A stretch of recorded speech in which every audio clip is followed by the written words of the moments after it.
Well, 680's Richard Southern joins us on this fine Friday. Richard, Donald Trump is taking aim at Canada once again, threatening our lumber industry now a day after starting that potential trade war.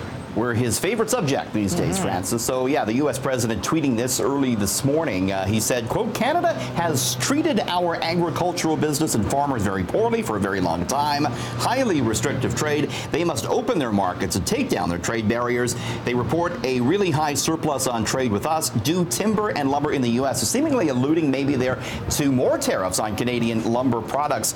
He later said that he wouldn't mind doing separate trade deals with Canada and Mexico rather than a renegotiated NAFTA. Market reaction to this? Not that bad. Wall Street closed sharply higher. The TSX was down, but only by 17 points. The loonie did weaken a bit, but all in all, Francis, investors taking this in stride, and I'm sure we'll hear a lot more next week about the trade bickering.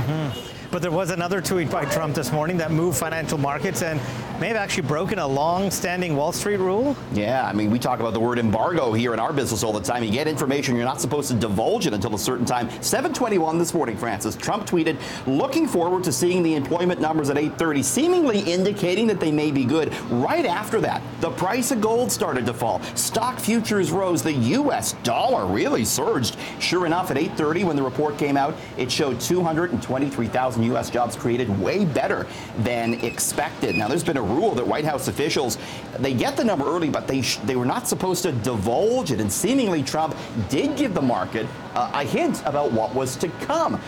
Not supposed to do that. Now, the White House says he didn't break any rules, Mr. Trump, because he didn't give the actual job number. But nonetheless, big market reaction to Mr. Trump's tweet this morning, Francis.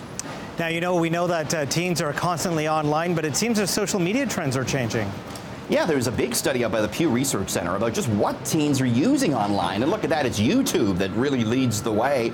Instagram, very, very popular as well, with 72% of teens say they go on that regularly, followed by Snapchat and Facebook. Twitter, Tumblr, Reddit rounding out the list. Interesting to see the breakdown as far as household salary is concerned. Teens that lived in a wealthier household, a little bit less likely to use Facebook. All told, though, Francis, 45% of teens say they are online almost constantly, all the time, logged in online. Wow. Well, it means that we really do have to activate our, well, me anyway, my Instagram account, I guess, right? We were talking about this the other day, because 680 has an Instagram account. Do follow 680, and I got one. With the kids. Very hip with the kids, so you got to get on that, and we'll follow each other. And you can post pictures of your dinner. Yes. And your lunch. That'd be great, with a filter.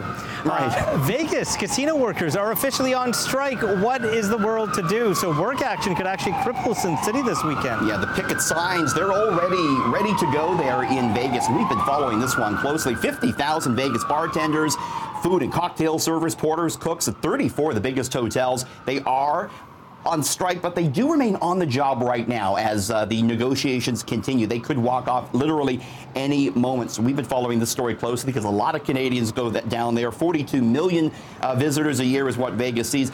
If we do see a strike, the casinos stand to lose about $10 million per day. So we'll keep you updated on this one. Now, this is a shocking video. You're going to show it to us. It's a U.S. televangelist asking his followers to buy him a $54 million private jet. So we've all maybe been in a position at some point in our lives, Francis, when we had to ask someone else for money, but I think this really takes it to new heights. He's prosperity televangelist Jesse Duplantis. This is not his first jet that he wants. This would be his fourth. And he put a video out to ask his followers to give him the $54 million for the jet. Take a look. This way I'm going. Praise God, what I believe in God for. Let me just say this. We're believing God for a brand new Falcon 7X so we can go anywhere in the world one stop. Now, people say, my Lord, can't you go with this one? Yes, but I can't go at one stop. And you see, if I can do it with one stop, I can fly it for a lot cheaper because I have my own fuel farm. And that's what's a blessing of the Lord. But this one here, I have to stop, and then you pay those exorbitant prices for jet fuel all over the world. We've asked the Lord Jesus Christ, and we're believing God. In fact, he told me, Jesse, it was one of the greatest statements the Lord ever told me. He said, Jesse, you want to come up where I'm at? And I said, what do you mean? He said that before you ask, I'll answer. Isaiah 65:24. I said, yes, Lord. He said, I want you to believe me for a Falcon 7X. So I said, okay. Wait. So it seems Jesus has a very nice taste in airplanes, Francis. I didn't know Falcon X was in the Bible. Apparently it is. But he didn't. He has a jet already, but it has to make a stop. So that was a big issue for this televangelist, who, by the way, has a reported net worth of $40 million.